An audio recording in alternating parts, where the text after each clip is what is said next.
오늘도 예배 성공자가 되기를 주 이름으로 축원합니다. 기독교의 신앙은 삼위일체입니다. 삼위일체는 기독교 신앙의 신비로움이에요. 그렇기 때문에 기독교 신앙에서 이 신비로움을 사람의 머리로 해석하려고 하면 해석이 되지 않습니다.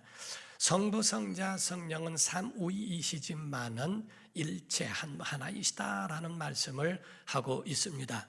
성부 하나님께서 아들을 이 땅에 보내셨고 그 아들은 이 땅에서 바로 하나님의 거룩한 뜻을 이루셨는데 세 가지로 크게 보면은 첫 번째는 하나님의 영광을 회복하게 하셨고 두 번째로는 하나님의 성호, 하나님의 이름을 모독한 타락한 천사를 멸망케 하셨으며 세 번째로는 마귀에게 눌린 모든 자들을 고치시고 그들을 구원하시고 그들을 하나님의 영원한 나라에 임하게 하시는 그 일을 완성하셨다 하는 겁니다. 물론 모든 종교에는 경전이라고 하는 것이 있습니다. 물론 하등 종교와 고등 종교가 있어서 하등 종교는 무당과 같이 경전이 없는 종교를 말합니다. 그러므로써 그들에게는 각각 포교가 가능하지 아니하고 자기 자신만 가지고 있는 그것을 가지고 행하기도 합니다. 우리가 무당이 나가서 전도하면서 무당 될 사람 나오라고 하지 않지 않습니까? 점쟁이 할 사람 나오라고 하는 것이 아니라 오직 자기들만 특별한 선택된 사람으로서 그래서 자기는 그 일을 한다고 하는 신내림에 대한 그런 무당으로 그 길을 걸어갑니다. 그러나 고등 종교로서는 경전이라는 것이 있는데 이 경전의 원리라고 하는 것은 그 가운데 교주의 삶이 있고 그의 가르침이 있으며 그 가르침을 체계화하고 교리화한 것이 바로 경전입니다. 그러므로 유교에는 사서삼경이 있고 불교에는 불경이 있으며 이슬람에는 꾸란이 있고 기독교에도 종교의 하나로 세상 사람들이 볼 때에는 성경이라고 하는 것을 경전이라고 표현을 합니다. 그러나 성경이라고 하는 것은 다른 종교에 가지고 있는 경전과 달라서 이 기독교의 성경은 세 가지 원칙이라는 것이 있어요. 저는 이 성경에 대해서 말할 때마다 항상 마음이 설레입니다. 왜냐하면 다른 경전과 다르기 때문에 그래요. 교주의 삶이 있고 그의 가르침을 그거를 체계화해서 교리화한 것을 종교라고 이야기한다면 기독교에서는 그렇지 않습니다. 먼저 예언이 있고 두 번째로 성취가 있으며 세 번째로 그에 대한 증언이 있다 하는 겁니다. 그러므로 구약에는 하나님이 선지자들을 통하여 예언케 하시고 신약에는 예수 그리스도로 말미암아 성취하게 하시고 그리고 교회를 통하여 이제는 증언하게 하심으로써 하나님의 사심과 예수 그리스도의 구원하심과 성령님의 함께 하시는 그 은혜의 역사를 바로 성경을 통하여 우리에게 입증해 주고 또 지금도 그와 같이 입증해 가고 있다 하는 겁니다. 그러므로 아무나 메시아가 되는 것이 아니고 바로 이 성경에 있는 예언의 말씀을 성취한 자라야 메시아가 된다 하는 거예요. 그러므로서 구약의 예언과 합하면 32,500여 가지의 예언이라고 되어 있는데 그것을 성취한 자가 누구냐 하는 겁니다. 예수 그리스도 이 땅에 오신 것과 그의 모든 삶과 죽음까지 다 예언으로 되어져 있는 것을 성취하신 거죠. 그럼으로써 예수 그리스도에 태어난 베들레헴의 탄생에서부터 동정녀 마리아에게서 나신 곧 처녀가 아이를 낳는다 하는 그 말씀의 예언까지 넷째라고 하는 나사렛이라고 하는 그곳에 이세의 뿌리에서 오신다고 하는 이 모든 것들도 예수께서 십자가상에서 엘리 엘리 라마 사박다니 또 내가 목마르다라고 하는 그 말씀조차도 성경의 예언에 있는 말씀이요 그 말씀을 응하게 하시려고 성취하게 하시려고 그 말씀조차도 십자가상에서 하신 것이라고 성경은 기록되어 있습니다. 그러므로 예수께서 무릎이 꺾이지 아니하고 예수께서 죽임을 당하신 그 자체도 또 통으로 짠 그 옷을 다 벗겨서 제비 뽑아서 찢기지 않았다는 말씀까지도 다 성경이 응해진 것이라고 말하고 있습니다. 그러므로서 사랑하는 성도 여러분, 예수 그리스도의 오심에 대한 이 모든 부분과 그의 모든 삶이 성경을 예언한 것의 성취라고 하는 것을 우리가 아셔야 하고 믿어야 한다는 겁니다. 예수님이 이 땅에 오신 것에 대하여 역사적인 분이시다 하는 거죠.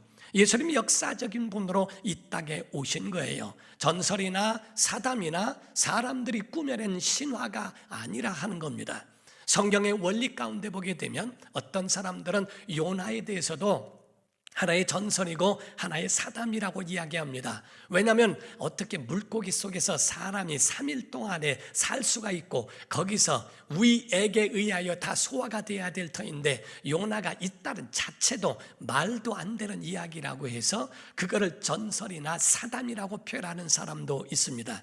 그러나 예수님은 그에 대해서 입증하시며 너희가 아는 것처럼 난 요나의 표적밖에는 너에게 보일 것이 없다라고 하심으로써 성경에 있는 말씀을 입증해 주실 뿐만 아니라 요나에 대해서도 말씀하실 때에 그냥 무조건 요나하고 그 사람들만 지칭한 게 아니라 누구의 아들이라고 표현하고 있어요.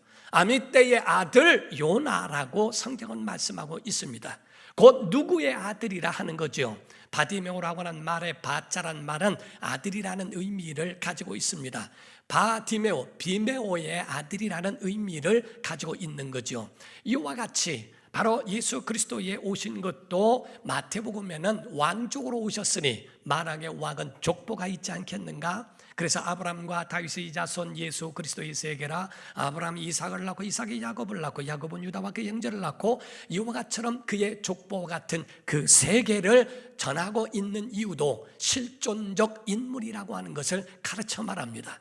그러므로 예수님은 인성을 가지고 오셨고 죽기까지 영은 죽을 수가 없죠. 예수님은 육체로 오셨기 때문에 말씀이 육신이 되어 우리 가운데 거하셨고 죽임을 당하시는 것까지 행하신 겁니다. 그러나 육체로 죽는 것까지는 누구나 못할까? 생로병사라고 해서 사람이 또 태어나면 늙고 늙으면 병들고 병들면 죽는 것이라 라고 하는 생로병사의 원리는 누구에게나 해당이 됩니다. 그러나 예수 그리스도께서 다른 것은 사망을 깨고 부활하셨다 하는 겁니다. 그것이 다른 종교와 다르다 이 말이에요. 모든 것에 대하여 다 거기에 대한 묘가 있다 할지라도 기독교의 묘미는 묘가 없는 빈 무덤이라고 하는 것에 굉장한 것이 있습니다.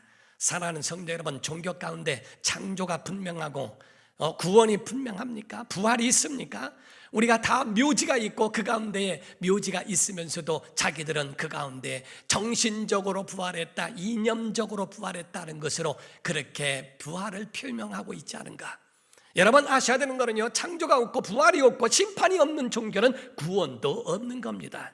얼마 후에 흙 뒤집었을 인간이 우리는 영생, 어떤 사이비가 그렇게 얘기를 하죠. 우린 시한부 종말론이 아닙니다. 우린 여기서 영생하는데, 그렇게 말하는 그런 병원에서 수술도 받고 그렇게 말하는 그런 약도 먹어가면서 의료에 대한 혜택을 받지 않으면 연명하기 어려운 사람이 그런 말로써 사람들을 현혹하고 있는 것에 현혹되는 것도 너무나 무지하고 어리석다고 본다 하는 거죠. 사랑하는 성도 여러분, 예수님 부활하셨으니 그분은 창조자요, 그분은 부활하신 그분으로서 우리를 구원하실 주이심을 믿기를 예수 이름으로 축원합니다. 그러므로서 기독교에서는 이와 같이 예수 그리스도를 믿음으로 말미암아 영접하면 구원을 받으며 영원한 나라에 들어가 영생한다고 하는 것을 믿는 거예요. 기독교의 모습이 뭔지 아십니까? 어느 책에 보니까 어떤 책의 이름 자체가 내 장례식에 놀러 오실래요? 라고 하는 책입니다. 내 장례식에 놀러 오겠습니까? 하는 거예요. 그 가운데 마샤라고 하는 할머니가 있는데 그 할머니가 신앙생활 잘하다가 마지막에 자기가 죽음이 임박한 것에 대하여 예견하고 유언을 하게 됩니다. 그의 유언의 내용을 보게 되면 내가 가장 행복하게 살았던 인생, 내가 가장 행복하게 살았던 신앙생활을 이끌어 주신 목사님과 성도님들에게 너무나 감사를 드립니다. 나는 얼마 후에 숨이 끊어질 것이고 숨이 끊어진 다음에는 천사의 손에 받들려 천성에 이를 것입니다. 내가 먼저 가서 여러분들을 기다릴 테니, 그리고 여러분들을 맞이할 테니 여러분들은 신앙생활 잘하다가 그 후에 천국에서 만납시다. 이것이 바로 기독교인의 모습입니다. 이 마샤라는 할머니가 유언을 하면서 부탁한 3가지가 있는데, 첫 번째로는 내가 죽거들랑 상복을 입히지 마십시오. 두 번째로는 나를 위하여 슬픈 노래를 부르지 마십시오. 세 번째로는 자기를 위하여 박수를 치며 천국에 입성하는 승리의 노래를 불러달라고 이야기를 합니다. 사랑하는 성도 여러분, 부활을 믿는 우리들이 이와 같이 굿나이트 하듯이 다시 만납시다, 아침에 다시 만나듯 우리의 모든 잠에서 깬 후에 영원한 하나님 나라에서 만난다는 믿음의 고백이 있는 것, 이것이 바로 그리스도인들의 모습이라 하는 거지요. 부활주일은 기독교의 최대 명절이며 기독교회의 생일이라고 볼 수도 있다는 거죠. 바로 예수님만이 우리의 구원자이심을 믿으셔야 됩니다. 요한복음 14장 6절에 말하기를 예수께서 이르시되 내가 곧 길이요 진리요 생명이니 나로 말미암지 않고는 아버지께로 올 자가 없느니라. 예수 외에는 구원이 없다고 성경은 말씀하고 있습니다. 죽임을 당하시고 무덤에 계셨으나 무덤에서 약속하신 날 안식 후 첫날 부활하셨다고 되어 있습니다. 돌무덤이 다 옮겨졌음을 말하고 있어요. 오늘 마태복음 28장 1절에서 4절을 보면 안식일이 지나고 토요일이죠. 안식 후 첫날 주일입니다. 대련은 새벽에 막달라 마리아와 다른 마리아가 무덤을 보려고 갔더니 큰 지진이 나며 주의 천사가 하늘로부터 내려와 돌을 굴려내고 그 위에 앉았는데 그 형상이 번개 같고 그 옷은 눈같이 희거를 지키던 자들이 그를 무서워하여 떨며 죽은 사람과 같이 되었더라고 되어 있습니다. 사랑하는 성도 여러분, 부활주일에 실패와 상처와 절망 가운데 나락에 있는 돌무덤이 있습니까? 예수께서 그 돌무덤을 천사를 통하여 옮겨주실 줄로 믿습니다. 하나님의 은혜가 오늘도 여러분과 우리에게 있기를 예수 이름으로 축원합니다. 우리 예수님의 부활이 우리에게 얼마나 큰 소망이고 희망이 되는가. 여러분, 예수께서 부활하신 다음에 제자들에게 나타나실 때마다 하신 말씀이 있어요. 샬롬, 평안할지어다 라고 말씀을 하셨습니다. 샬롬이라는 평안이 있을지어다. 두려워하고 떨고 있는 자들에게 예수께서 평강이 있을지어다 그러며 숨을 내쉬며 성령을 받으라라고 말씀을 하셨어요. 요한복음에는 숨을 내셨다라고 되어 있는데 장세기에 말씀하기를 사람을 지으시고 하나님께서 그 코에 생기를 불어넣으셨다는 말씀과 같습니다. 곧 우리에게 제 생명, 하나님의 더 큰 성령의 영적인 다시 큰 하나님의 은혜의 생명력을 그 제자들에게 불어넣으시며 성령으로 살으라고 말씀하신 거죠. 부활이라고 하는 것은 역전, 뒤집기입니다. 세상에는 드라마를 보더라도 반전이 있죠. 역전이라는 것이 있어요. 우리가 한번 뒤집어지는 겁니다. 어떤 목사님의 예화 가운데요, 보니까 TV를 보니까 맨 싸우고 절망, 싸우고 죽이고 막 이런 것에 너무나 마음이 좋지 않아서 다른 거를 틀다가 스포츠에 야구가 좋았대요. 야구를 좋아한대요. 야구를 틀어서 야구를 보니까 자기가 좋아하는 선수가 있는 거예요. 그래서 그거를 계속 보고 있는데 이렇게 저리 찍었는데 1대0인 됐다가 1대1 되더니 2대1로 저쪽이 이겨가는 걸 보고 막 마음이 얼마나 조마조마한지 속이 터질 것 같아서 아주 옆에 만약에 야구장이 있으면 쫓아가고 싶더라는 거예요. 아니면 전화라도 해가지고 좀 어떻게 좀 바꾸면 안 되냐고 해가면서 하고 싶은데 결과적으로 9회까지 가서 역전승을 했다는 겁니다. 알고 봤더니 재방송이더래요. 재방송인데 그렇게 조마조마해가면서 그거를 끝까지 본 게 너무나 억울하더라는 겁니다. 사랑하는 성도 여러분, 신앙생활은 그렇게 조마조마하게 할 필요가 없어요. 왜? 예수께서 이기셨기 때문입니다. 예수께서 부활하셨기 때문에 너희는 세상에서 환난을 당하나 담대하라, 이는 내가 세상을 이기었노라 라고 예수님 말씀하시지 않습니까? 우리가 왜 속을 태워가면서 이럴까 저럴까, 이러면 어떡하지 저러면 어떡하지 염려와 근심과 걱정으로 살아갈 필요가 없어요. 주님 말씀하신 것처럼 샬롬 평강이 있을지어다 라고 하신 것처럼 오늘 평강의 은혜가 있기를 예수 이름으로 축원합니다. 부활절의 이야기가 오늘 본문 말씀이죠. 여인들이 찾아갔더니 향품을 가지고 예수님의 시신에도 바를까라고 생각하고 갔는데 웬걸이요, 그 가운데 돌문이 옮겨져 있고 그리고 천사가 나타나서 그 가운데에 예수님의 부활을 선포합니다. 그 가운데에 그 모습을 보고 놀라죠. 오늘 본문 말씀 5절과 6절을 보게 되면 천사가 여자들에게 말하여 이르되 너희는 무서워하지 말라. 십자가에 못 박힌 예수를 너희가 찾는 줄을 내가 아노라. 그가 여기 계시지 않고 그가 말씀하시던 대로 살아나셨느니라. 와서 그가 누우셨던 것을 보라 라고 말씀하시죠. 천사가 나타나서 돌을 옮겨놓고 그 위에 앉아서 빛과 같은 옷을 입고 앉아서 그 이야기를 합니다. 살아나셨다라고 말씀합니다. 제가 고등학교 때에 정말 잊지 못하는 사건이 있는데 그거는 큰 교회 부활절에 큰 교회를 제가 찾아가게 됐었을 때였습니다. 제일 앞에 앉아서 사모하는 마음으로 예배하는데 성가대석에서 부활절 칸타타를 했어요. 그 가운데에 한데 클라이막스로 가는데 쫙 오면서 찬송을 얼마나 잘하는지 잘하다가 마지막에 한 사람이 팍 나오다가 딱 멈추면서 이 남자 솔리스트가 이야기합니다. 전사가 가로되 그가 부활하셨다라고 하는데 그 소리가 얼마나 웅장한지, 진짜 2000년 전에 예수 그리스도 그 부활하실 때에 무덤 옆에 있었던 천사의 소리 같아서 얼마나 감동이 돼. 모두 다 아멘 하고 박수를 친 적이 있어요. 제가 미국을 방문했을 때에 그 가운데 몇 가지를 생각나는 곳이 있지만은 저는 뭐 자유의 여신상 무슨 뭐 이런 것에 대해서는 별로 관심이 없어요. 근데 멤피스라고 하는 곳을 갔는데 멤피스라고 하는 그곳에 3개의 십자가 있는 교회였습니다. 제가 하루를 집회를 해야 되는데 그 전날 이 하루가 남았어요. 그래서 그 하루 남아 있는 그 날에 지저스라고 하는 뮤지컬이 있는 것이 미국 전역에서 그걸 보러 온다는 겁니다. 그래서 한번 보러 갈래냐고 가자고. 그래서 거기를 가는데 멀리서도 그 십자가가 3개의 십자가가 보이는 거예요. 차를 타고 가는데 30분이 걸렸습니다. 그 십자가가 얼마나 큰지 가서 봤더니요, 빌딩만 해요. 빌딩. 그 십자가가 3개인데 가운데는 크고 양쪽에는 조금 작은 십자가가 서 있었습니다. 그 교회에는 50만 평이었고요. 예배당이 얼마나 큰지 주차장에다 주차를 해놓고 걸어가는데 30분이 걸려요.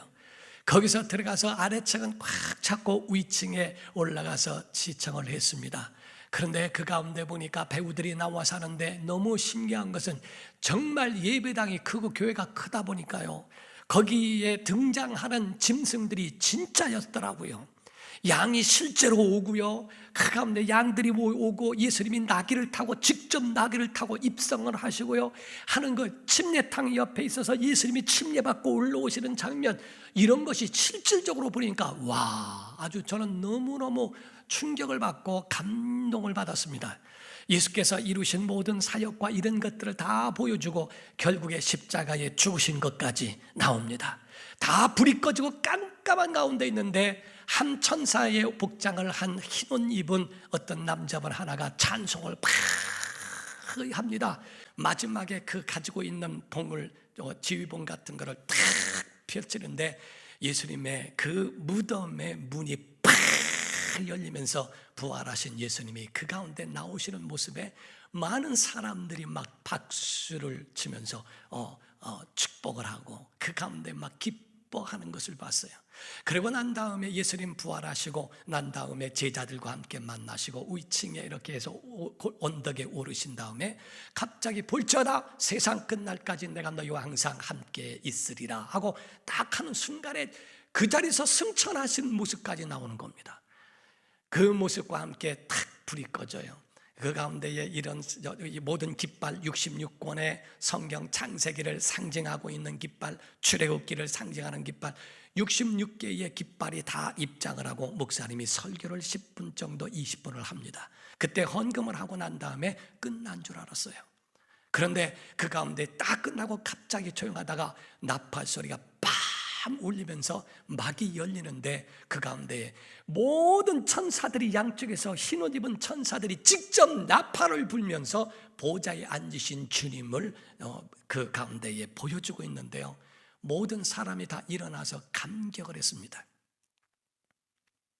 별로 감격이 안 되는 모양인데 정말 그때 다 일어나서 박수를 하면서 하나님 앞에 영광 돌렸던 그 모습을 보게 됐습니다. 사랑하는 성도 여러분, 우리 주님의 그 부활하심이 얼마나 기독교에는 큰 사건이요, 우리에게 얼마나 큰 은혜요, 우리에게 얼마나 큰 희망이 됐는가.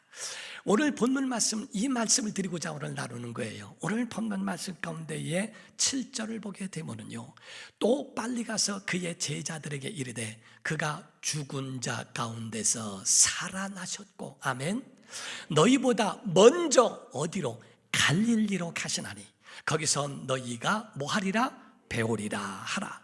그리고 이렇게 말씀했죠. 보라, 내가 너희에게 일렀다라고 말씀했어요. 이것은 부활 후에 예수께서 가라, 갈릴리에서 나를 볼 것이다 라고 말씀하시기 이전에, 죽임 당하시기 전 예수께서 말씀하셨던 말입니다. 마태복음 26장 31절 32절을 보면요, 그때 예수께서 제자들에게 이르시되 오늘 밤에 너희가 다 나를 버리리라. 기록된 바 내가 목자를 치리니 양의 떼가 흩어지리라 하였느니라. 그러나 내가 살아난 후에 너희보다 먼저 갈릴리로 가리라. 예수께서 죽임을 당하시기 전에 미리 말씀하신 말씀이고, 부활하신 다음에는 천사가 예수님이 하신 말씀을 전해준 말이기도 하다 하는 거죠. 예수님은 왜 갈릴리로 가셨을까? 왜 갈릴리에 그렇게 연연하셨을까? 갈릴리에는요, 예수님이 사역했던 많은 사역이 있던 장소가 갈릴리였습니다. 예수님은 야심이 있는 분이 아니었어요. 예수님이 만약에 야심이 있었다면 갈릴리에 계시지 않고 예루살렘에 계셨을 겁니다. 바리새인들과 서기관들과 또 석학들과 이런 대제사장 같은 사람들과 사귐을 갖고 아마 왕에 대비하려고 하셨을 수도 있을 거예요. 예수님은 예루살렘에서 어떤 석학과도 밥 먹었다는 얘기가 없습니다. 도리어 세리들과 밥 먹고, 도리어 죽은 자를 살리시고, 눈물 흘린 자와 함께 하시고, 약한 자, 실망한 자, 낙심한 자, 병든 자, 죽은 자들, 그들과 함께 했던 그 사역지가 갈릴리예요. 저는 지금까지 야심을 갖고 누구를 밟고 올라가고 누구를 쳐서 자기가 올라간 사람이 잘 된 것을 본 일이 없습니다. 예수님은 야심이 있는 것이 아니라 정말 영혼을 사랑하는 마음이 그 속에 있어서, 영혼에 대한 마음이 그 속에 있는, 그 추억이 있는 장소가 어디냐? 갈릴리라고 보는 겁니다. 연약한 사람이 있었던 곳, 주님을 만난 곳, 자신을 필요로 하는 곳에 예수께서 계신 거죠. 저는요, 제가 가지고 있는 어떠한 직분을 받을 때마다 항상 제 마음속에 가지고 있는 것이 있어요. 제게 주어진 위치, 직분이라고 하는 것은 명예가 아니고요, 명분이라고 하는 겁니다. 자기의 명예가 목적인 사람은 거기서 그치고 말 겁니다. 그거 되고 싶어서, 회장 되고 싶어서, 그 위에 오르고 싶어서, 존경받는 자리에 있고 싶어서 그 자리에 있으면서 아무것도 안 한다는 것은 그건 부끄러운 일이죠. 그 자리에 있는 것은 일하라고 준 명분이에요. 명분을 잘 감당하면 존경을 받고 그게 그 명예가 될 수 있는 겁니다. 바로 명분이라고 하는, 내게 일할 수 있도록 목사라고 하는 명분이 있으니까 여러분을 위해서 축복할 수 있고, 기도해 줄 수 있고, 목사라는 명분이 있고 또 어떤 명분이 있을까 그 일을 할 수 있다고 하는 그러한 자리가 마련된 것이지 명예를 얻기 위해서 한다는 것은 말이 안 된다, 부끄러운 일이라고 보는 거죠. 그 마음속에 항상 이거는 명예가 아니라 명분이란 말을 갖고 있는데, 아마도 예수님께서 갈릴리에 사역하시고 역사하실 때마다 항상 이 마음을 가지셨지 않을까라는 생각이 있어요. 마가복음 2장 17절을 보면 예수께서 들으시고 그들에게 이르시되 건강한 자에게는 의사가 쓸데없고 병든 자라게라야 쓸데있느니라. 나는 의인을 부르러 온 것이 아니요 죄인을 부르러 왔노라 하시니라. 예수님이 이 땅에 오신 목적은 석학들과 함께 그들과 관계하고 그들과 좋은 일하고 그들과 의시되는 게 아니고, 내가 온 것은 그들은 내가 없어도 돼, 자기가 의가 있다고 하는 자는 내가 필요 없어, 죄인들이나 연약하고 눈물 흘리고 있는 갈릴리 사람, 갈릴리에서 주님 만나기를 원하고 주님 사모하기를 원하고 주님을 요구하고 있는 그 사람들, 나를 필요로 하는 그곳에 내가 있기를 원한다는 마음을 갖지 않으셨을까? 그래서 예수님은 갈릴리를 연연하시는 겁니다.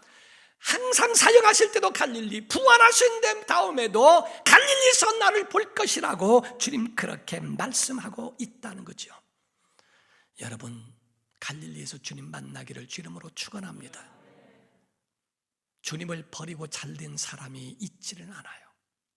북한이라고 하는 그곳에는 바로 이 남쪽보다 더 잘 살았습니다. 다 퍼줬고 다 나눠줬는데 나 가진 게 없어요. 10년 만에 그 가운데 자기의 독재는 이루어졌고 자기 꿈은 이루어졌어도 그 가운데 북한에 있는 국민들은 다 굶어 죽게 돼버렸죠. 딱 건국된 지 10년 만에 선교사 다 내보내고 성경 다 찢어버리고 교회 불태워버리고 교회 지도자들을 다 총살시켜 죽여버렸습니다. 그 후에 지금까지 수십 년이 지난 다음 세상이 무서워하는 그러한 정말 비극적인 나라가 되어버렸죠. 하나님 버리고 하나님 없는 것이 얼마나 무섭고 얼마나 떨리는 일인가. 하나님 버린 사람에 대하여서는 그것이 온전하게 될 일은 없다 하는 것을 아셔야 됩니다. 사랑하는 성도 여러분, 복은 하나님이 주시는 겁니다. 시편 127편 1절 2절에 보면 여호와께서 집을 세우지 아니하시면 세우는 자의 수고가 헛되고 여호와께서 성을 지키지 아니하시면 파수꾼에 깨어 있음이 헛되도다. 너희가 부지런해서 일찍이 일어나고 늦게 누우며 수고의 떡을 먹으냐? 그러나 그렇게 해도라도 다 헛되도다. 그러므로 여호와께서 그의 사랑하는 자에게 잠을 주신다고 말씀을 했죠. 우린 분명히 아셔야 되는 것은요, 우리가 눈이 시퍼렇게 떠 있고 눈이 정상적이라도 빛이 없으면 세상을 볼 수가 없어요. 아무리 밭에 나가 심고 물을 줘도 빛이 없고 물이 없으면 아무것도 내가 거둘 수 있는 것도 없다는 거죠. 하나님이 아니면 우리가 여기에도 있지 못하다는 겁니다. 사람들은 나에 혼자 있어도 무엇인가 하나님이 어디 있어? 그건 사람이 만들었다고 생각하고 그것에 대하여 하나님을 모르고 살아가는 사람들도 없지 않아 있지만 우린 그 원리를 모르고 그 복의 그 근원을 몰라서 하는 겁니다. 사랑하는 성도 여러분, 우리가 모세라고 하는 사람도 자기가 이스라엘을 건져낼 줄 알았어요. 자기 힘으로 했을 땐 살인자가 되고 쫓겨다니더니 나중에는 미디안 땅에 갔을 때 하나님이 모세를 부르셨어요. 요나도 한 번 실패했지만은 두 번째 부르셨어요. 베드로도 계집종 앞에서 여자 앞에서 예수를 모른다 세 번째는 아주 저주하면서 모른다고 했지만은 예수께서 디베랴 갈릴리 바다에서 예수께서 베드로를 찾으셨어요. 부르셨어요. 왜 갈릴리인 줄 아십니까? 갈릴리에서 주님을 요구하고 있고 갈릴리는 주님을 만난 장소이기 때문에 그렇습니다. 왜 그러면 부활하신 다음에도 갈릴리로 가라라고 말씀하셨을까? 그것은 다시 재소명, 다시 그 속에 낙심돼 있는 그 베드로를, 내가 너 버린 게 아니야, 너 연약한 거잖아, 내가 너 버릴 거 아니야, 내가 너를 다시 불렀고 내가 너를 다시 지도자로 세울 거야 라고 하는 주님의 그 메시지가 그 안에 들어간 겁니다. 나는 너를 버리지 않는다. 그러나 언제? 하나님의 시간에 부르시고 하나님의 시간에 찾아오시겠다고 하는 겁니다. 28장 10절에 보니까요, 10절에 이에 예수께서 이르시되 무서워하지 말라. 가서 내 형제들에게 갈릴리로 가라 하라. 거기서 나를 보리라. 여러분, 주님도 갈릴리를 가셨고 또 제자들도 갈릴리로 가야 주님 만나요. 오늘 주님 만나기를 원하면 갈릴리로 가야 됩니다. 성지순례가 아니라 영적 갈릴리가 오늘날 교회인 줄 믿습니다. 오늘 예배가 갈릴리가 되기를 예수 이름으로 축원합니다. 디베랴 바다에서 고기를 잡는 그 베드로에게 다시 나타나셔서 3번 내가 나를 부인했지, 내가 나 사랑하니? 사랑합니다. 사랑하니? 3번 물으시고 내 양을 쳐라 라고 물으신 것처럼, 말씀하신 것처럼 따로 힘들고 어려운, 지치고 절망 가운데는 제자에게 다시 한번 소망을 주신 그곳이 갈릴리입니다. 저는요, 사랑은 기다림이다 라는 말씀을 드린 적이 있어요. 사랑은 기다림이에요. 근데 누가 더 기다리냐면요, 사랑을 더 하는 사람이 기다리더라고요. 그런데 성경에 보니까 예수께서 먼저 갈릴리에 가시겠대요. 제자들을 만나시기 위하여 먼저 가시겠대요. 제자들보다 주님이 우리를 더 사랑하시는 모습을 보여주는 겁니다. 여러분, 오늘 은혜의 자리, 아무 데서나 하면 되는 것이지 뭐지, 그것도 하나님 어디나 계실 수 있어요. 그러나 성경에 하나님의 약속하신 곳이 있어요. 아브라함에게 이삭을 바칠 때도 내가 지시한 땅, 모리아 땅, 내가 지시한 그 산이라고 되어 있습니다. 하나님의 약속이 있는 그곳, 바로 그 갈릴리. 예루살렘 가가지고 주님 못 만납니다. 갈릴리로 가야 됩니다. 낮은 대로 임하시는 것처럼 주님 안에서 참다운 예수 그리스도를 만나는 복된 성도 되기를 예수 이름으로 축원합니다. 기도하겠습니다. 이 시간에 통성으로 기도할 때 하나님, 갈릴리, 정말 신앙의 갈릴리, 주님의 고향이라고 여겼던 이 믿음의 신앙의 첫사랑이 주님 만났던 그곳, 주님 만나기를 사모하는 그곳, 그 갈릴리에서 살아가게 하옵소서.